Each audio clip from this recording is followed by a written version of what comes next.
বেঙ্গল যে ওয়াকআপ অ্যাক্ট আছে 1934 এর প্রভিন্সিয়াল লেজিসলেশন, দেন ওয়াকআপ অ্যাক্ট ন্যাশনাল হয় 1954 এ, দেন ওয়াকআপ অ্যাক্ট ন্যাশনাল 1995, নাও ওয়াকআপ অ্যামেন্ডমেন্ট অ্যাক্ট 2025 যেটা করেছে রিসেন্ট। আপনারা জানেন ওয়াকআপ বোর্ড কোয়াসি জুডিশিয়াল ফাংশন করে। আমি আমাদের এখানকারটা বলতে পারি, আমার যেমন অধিকার নেই যে কোনো মানুষের ব্যক্তিগত সম্পর্কে ব্যক্তিগত সম্পত্তির উপর অধিকার করা, তেমনি আপনারও ক্ষমতা নেই কোনো ব্যক্তির সম্পত্তি বা ধর্মীয় সম্পত্তির ওপর আইন মোতাবেক সেটাকে গ্রহণ করা। আমাদের দল সবচেয়ে বেশি লড়াই করেছে সংসদে, কোর্টে কেসও করেছে, কিন্তু অনেক ক্ষেত্রে দেখবেন এই যে 26,000 টিচারের চাকরি বাতিল হলো একতরফা, বিচারের বাণী অনেক সময় নীরবে নিভৃতে কাঁদে। এটা আমার কথা নয়, রবীন্দ্রনাথ ঠাকুরের কথা। আমি তো আমার সাধারণ বুদ্ধি দিয়ে বুঝি, আগের অ্যাক্টগুলো যা ছিল, যে কোনো সংবিধান, আমার ক্ষুদ্র বুদ্ধিতে আমরা যেটা বুঝি, বাবা সাহেব আম্বেদকর কে ছিলেন? তিনি তপশিলি নেতা ছিলেন, কিন্তু তিনি সংবিধান কনস্টিটিউশন ড্রাফটিং কমিটির চেয়ারম্যান ছিলেন। বাবা সাহেব আম্বেদকরের সাথে দেশের সমস্ত জাতি বর্ণ সম্প্রদায় যারা আজাদির আন্দোলন করেছিল, স্বাধীনতা আন্দোলনের সাথে যুক্ত ছিলেন, প্রথম সরকারে আসেন, তারা সবাই মিলে এই কনস্টিটিউশনটাকে তৈরি করেছিলেন। তার মানে আজকে কনস্টিটিউশনটাকে যারা ছিন্ন বিচ্ছিন্ন করছেন তারা কি তপশিলি আমার নেতা? শুধু আমরা বলি না, আমরা বলি দেশের নেতা আম্বেদকরজিকে। আমি গর্বিত, তিনি বাংলা বিধানসভা থেকে প্রথম নির্বাচিত হয়ে গিয়েছিলেন সংসদে, অনেকে জানেন না। এবং তিনি যে সংবিধান তৈরি করেছিলেন অন্যান্যদের নিয়ে, সেই সংবিধানটাকে বিজেপির সংবিধান তো বলা যায় না, ভারতবর্ষের সংবিধান বলা হয়, ইন্ডিয়ার সংবিধান বলা হয়। তো আপনারা ক্ষমতায় এসে এই 10 বছর ধরে কি করছেন বলুন? কটা ছেলেকে চাকরি দিয়েছেন বলুন? দাঙ্গা লাগিয়ে দিয়ে ওষুধের দাম, मेडिसिन का भाव आप 100% बढ़ा दिया, प्राइस राइज बढ़ा दिया, पेट्रोल का भाव बढ़ा दिया, डीजल का भाव बढ़ा दिया। और कुछ गोदी मीडिया है जो खाली बंगाल का खिलाफ में बोलता है, हम का खिलाफ में बोलते हैं। मैं खाली कहने चाहूंगी, अगर कुछ बोलना है मेरे का सामने आके बताओ, पीछा से नहीं। मेरे को जो बोलना मैं सामने से बोलता है, पीछा से नहीं करते हैं। छुपा रुस्तम का माफिक आप लोग फेक न्यूज छपाता है, फेक न्यूज छड़ाते हैं। और गदी मीडिया को, हम बंगाल को मीडिया को नहीं कहता, वो तो ठीक है 70-30 हो सकता है, लेकिन बाहर से लेके आया 2-3 मीडिया जिसका रुपया बीजेपी पार्टी खुद देता है, बाहर से भी उसका संपर्क है, वो आके झूठा वीडियो दिखाता है, फेक वीडियो दिखाता है। हमने पकड़ लिया, 8 वीडियो भेजा, जो 8 वीडियो कोई कर्नाटका का है, कोई उत्तर प्रदेश का है, कोई बिहार का है, कोई राजस्थान का है, और आप बंगाल का नाम पे बदनाम करते हैं। सब होना चाहिए। क्या सोचता है? আমি আপনাদের বলবো, ইমাম সাহেবরা, আপনাদের আমরা অনেক শ্রদ্ধা করি, পুরোহিতদের আমরা অনেক শ্রদ্ধা করি, আমরা সর্বধর্ম সমন্বয়ে বিশ্বাস করি, আমরা রামকৃষ্ণ পরমহংসদেবকে বিশ্বাস করি, আমি স্বামী বিবেকানন্দকে বিশ্বাস করি, আমি রবীন্দ্র নজরুলকে বিশ্বাস করি। বাংলা স্বাধীনতা আন্দোলনের জন্ম দিয়েছে, বাংলার নবজাগরণের জন্ম দিয়েছে। বাংলার মাটিতে বিজেপির কথায় উত্তেজিত হয়ে প্লিজ দয়া করে হাত জোর করে বলছি, অশান্তি কেউ করতে চাইলে তাকে कंट्रोल করুন। अगर आपको कोई विश्वास मुझ पे है, मैं हर धर्म का बात करते हैं। जब आप काली टेम्पल नया से बनाते हैं तब बीजेपी कहा जाता है, जब दुर्गा पूजा करते हैं वो कहते हैं हम करने नहीं देता, घर घर में सरस्वती पूजा होता है वो कहते हैं हम नहीं करने देता। हर धर्म को श्रद्धा होना चाहिए सबको, हर धर्म का लिए श्रद्धा बनाए, यही हमारा परंपरा है। वो कौन थे जो आजादी का लड़ाई किए थे? नेताजी सुभाष चंद्र बोस। आज तक किसी को पता नहीं हुआ उसका कहा हुआ क्या हुआ। दुख का बात है, शर्म का बात है। जिनका राइट हैंड सानाज खान था, गांधी जी ने जब लड़ाई किया था, जब फ्रीडम एट मिडनाइट हो रहा था दिल्ली में, तो गांधी जी ने खुद बेलेघाटा में गांधी भवन में कलकत्ता में बैठे रहे, जैसे कोई कम्युनल राइट्स ना हो, सब शांति से रहे। वो लोग कौन थे? जब देश में आजादी का लड़ाई हुआ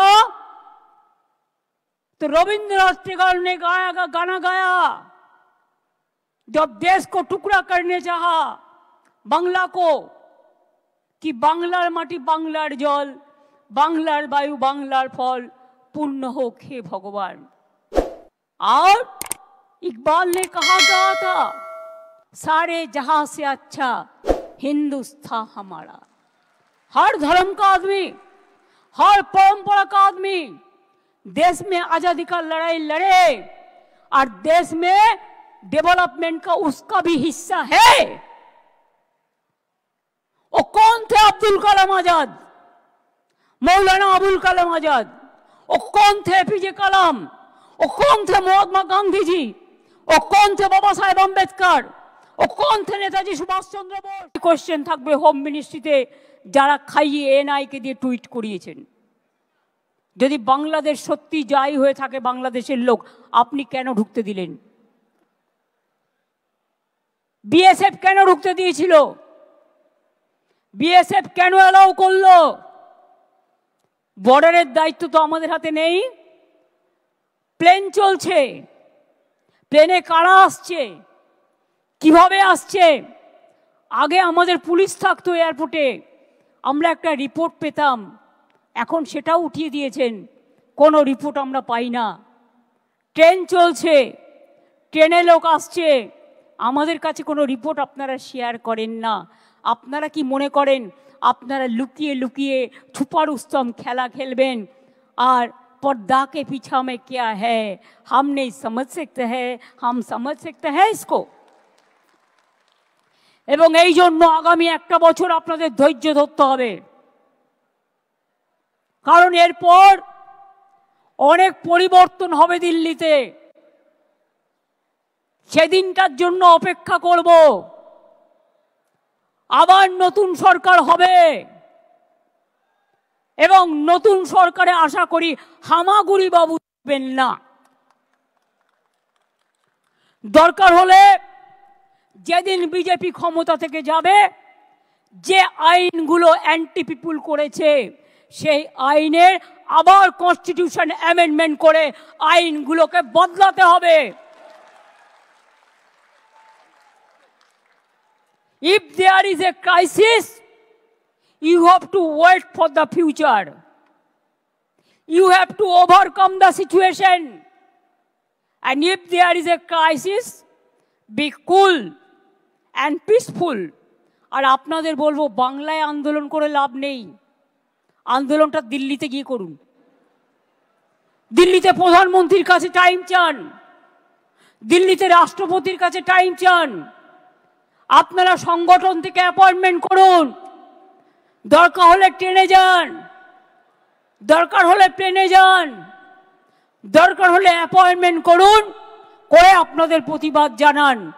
আমি তো আপনাদের পক্ষে, আমি সর্বধর্মের পক্ষে, আমি হিন্দুদেরও পক্ষে, আমি মুসলমানদেরও পক্ষে, আমি শিখদেরও পক্ষে, আমি খ্রিস্টানদেরও পক্ষে।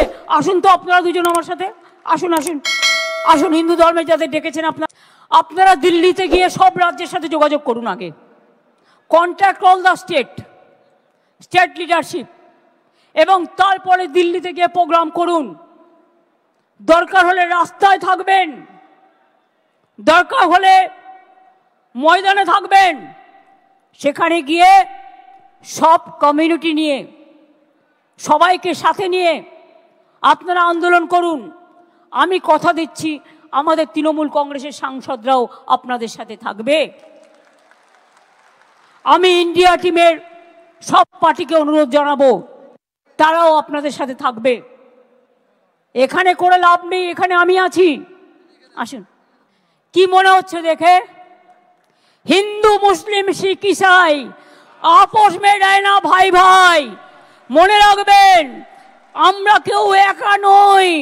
আমার একটা আঙুল যদি হিন্দু হয়, আর একটা আঙুল মুসলমান, আর একটা আঙুল শিখ, আর একটা আঙুল ইসাই, আর একটা আঙুল জৈন। মনে রাখবেন, হিন্দু মুসলিম শিখ ইসাई आपस में रहना भाई भाई। हिंदुस्तान यही है, हिंदुस्तान को एकता हमारा गौरव है। I will again appeal to Narendra Modi ji, under your prime ministership, don't allow any atrocious terrible to any community through your home minister. Please see what your home minister is doing through some agencies, and he is the planner. He wants to change the game. He cannot change the unity of India. He cannot change the India, Hindustan, Hindustan, Hindustan, Bharat। और कोई state को change नहीं कर सकता है। अगर आजादी का लड़ाई में हम लड़ सकता है, तो हम रिफॉर्म्स के लिए भी आ सकता है। अगर रामकृष्ण स्वामी विवेकानंद जी जो मिट्टी से जन्म लिया है, वो मिट्टी में हमको जितना भी खून देना पड़ेगा हम देने के लिए तैयार है, लेकिन हम हिंदू मुसलमान को हम बंटवारा करने नहीं देंगे। और हिंदू भाई बोनेদের কাছে আমার একটাই অনুরোধ থাকবে, প্লিজ বুঝুন, এটা বিজেপি ভড়কাচ্ছে, আপনারা ভড়কাবেন না। আজকে যদি আপনার সম্পত্তি কেড়ে নিত, আপনার গায়ে জ্বালা ধরতো। ওদের গায়ে জ্বালা ধরেছে, ওরা দুঃখে আছে, তা সত্ত্বেও আমরা মনে করি আইনটা ভুল। সেটা ওরা কোর্টেও চ্যালেঞ্জ হয়েছে, এবং ওরা যাক প্রধানমন্ত্রীকে রিকোয়েস্ট করুক, ওরা যাক রাষ্ট্রপতিকে দেখা করুক, গণতান্ত্রিক কায়দায় করুক। কিন্তু এর মধ্যে যদি কেউ মাছ ধরতে নেমে দাঙ্গায় প্ররোচনা দেন আর দাঙ্গায় উস্কানি দেন, সে যেই হোক, হিন্দু হোক, মুসলমান হোক, শিখ হোক, খ্রিস্টান হোক, আমার কাছে কিন্তু ক্ষমা পাবে না। কারণ আমি বাংলার মাটিকে রক্তাক্ত করতে দেব না, বিষাক্ত করতে দেব না। মনে রাখবেন, সবাই ভালো থাকলে তবেই আমরাও ভালো থাকবো, আপনারাও ভালো থাকবেন। आप लोग कोर्ट में जैसे चैलेंज किया, आप कॉन्स्टिट्यूशन बेंच में इसको चैलेंज करो, और साथ साथ में पीएम का अपॉइंटमेंट मांगो, प्रेसिडेंट का अपॉइंटमेंट मांगो।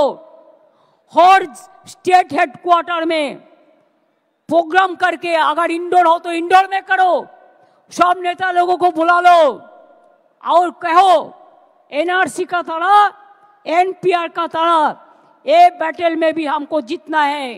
I can assure you, let me come over this 26, इसमें उसका टारगेट करके कर रहा है। अगर इसमें आप साथ में हैं तो मैं ये बात कहने चाहूँगी कि उसको हम तो आने वाला दिन में जवाब देंगे, हम देने के लिए तैयार भी है। खाली आपको मदद चाहिए, भरोसा चाहिए, विश्वास चाहिए। নিজেরা চুপ থাকুন। বাংলায় সারা ভারতবর্ষকে বলুন, যেমন এনআরসি নিয়ে মিছিল করেছে, এনপিআর নিয়ে মিছিল করেছে, আমরা এনআরসি এনপিআর এর পক্ষে নই। আমরা প্রথম থেকে আমাদের স্ট্যান্ড ক্লিয়ার করে দিয়েছি। এরপর ইউনিফর্ম সিভিল কোড নিয়ে আসবে, যদিও চ্যালেঞ্জ হবে, ওয়াকফও চ্যালেঞ্জ হবে, কনস্টিটিউশন অ্যামেন্ডমেন্ট হবেই আগামী দিন, জেনে রাখবেন। তবুও আপনাদের আমি বলে রাখি যে আপনারা প্লিজ শান্তির বার্তা দিন সবাইকে। শান্তি থাকলে সব হবে, আর শান্তি না থাকলে আপনি কিন্তু নিজের পায়ে কুড়ুল মেরে বিজেপিকে সাহায্য করে দেবেন, এটা করতে দেবেন না। যারা দাঙ্গা করেছে আমি একজনকেও ছাড়ব না। আমি কোনো দাঙ্গাকে সাপোর্ট করি না, করতে দেবই না। একটা জায়গায় দুটো জায়গায় ভাঙড়ে করবার প্রয়োজন ছিল না। যারা করেছে অন্যায় করেছে, সরকারি সম্পত্তি নষ্ট করেছে। একটা গাড়ি কিনতে 40 লাখ টাকা লাগে, গাড়ির পর গাড়ি জ্বালিয়ে দিচ্ছে, পুড়িয়ে দিচ্ছে। What is this? কেন হবে এগুলো?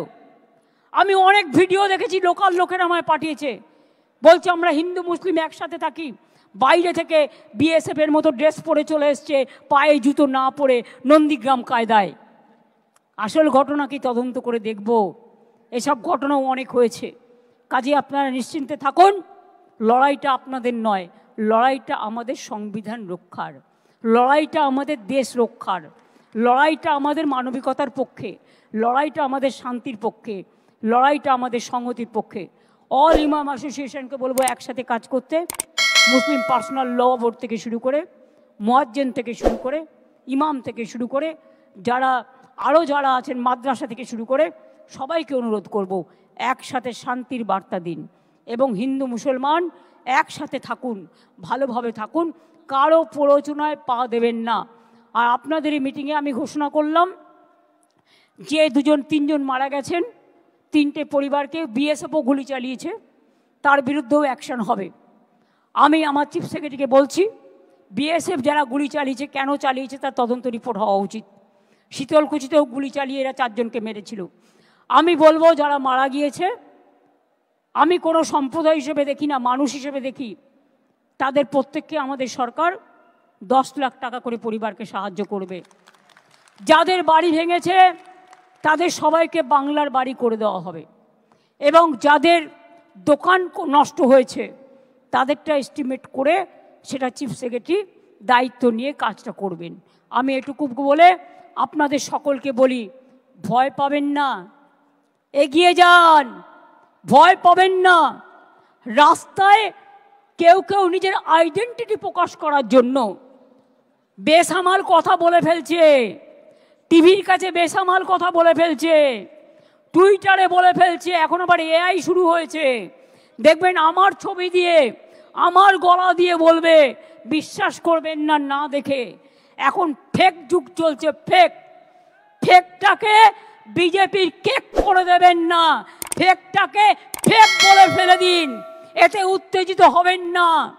মনে রাখবেন, আপনি উত্তেজিত হলে আপনারা হারবেন, আর আপনারা যদি শান্ত থাকেন আপনারা জিতবেন, এই বিশ্বাস আমার আছে। We are for victory, you are also for victory. আপনারা ভালো থাকলে আমি ভালো থাকি, আপনারা ভালো না থাকলে আমিও ভালো থাকি না। আপনাদের সকলকে শুভ নববর্ষ জানাই। নতুন বাংলায় শুভ নববর্ষ শুরু হয়েছে। সকলকে অসংখ্য অসংখ্য ধন্যবাদ।